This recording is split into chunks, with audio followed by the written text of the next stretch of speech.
And tonight's Health Watch, could hair dye and chemical straighteners increase a woman's risk for breast cancer? That is the suggestion in a new study from scientists at the National Institutes of Health. CBS 2's Dr. Max Gomez here to explain this. That's right. This is a very high-interest story, clearly, for a lot of people. Now, it came out of a large national survey called the SISTER Study. Nearly 48,000 women who had a sister with breast cancer were asked about their use of permanent hair dye or chemical hair straighteners. They found a disturbing correlation. It may just be one of the most common beauty regimens for women. In fact, a recent survey from Clairol found that 75% of women color their hair. A little more than half say they do it at home. About a quarter say they just have their hair colored professionally, and the rest do a combination. Either way, if they're using permanent hair dye or a chemical straightener, they may be putting their health at risk. The SISTER study found that those women were 9% more likely to develop breast cancer than women who did not color their hair.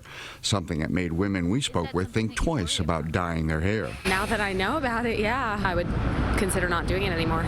More concerning, African-American women who use permanent dyes were 60% more likely to have breast cancer.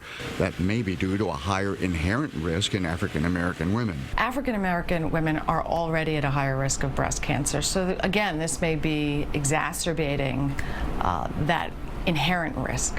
The chief of breast surgery at Mount Sinai West said the study doesn't prove cause and effect, just that there's a correlation, and that the breast cancer finding isn't unexpected because they've known for some time that hair dye contains potentially risky chemicals. This study is not that surprising because we know these hair dyes contain endocrine disruptors that have been shown to increase the risk of breast cancer. How long have we been misinformed? Yeah, it is concerning, especially seeing that it's mainly in the black community. Other findings showed that risk went up the more often women colored their hair, and that coloring their hair at home was also riskier than having it done in a salon.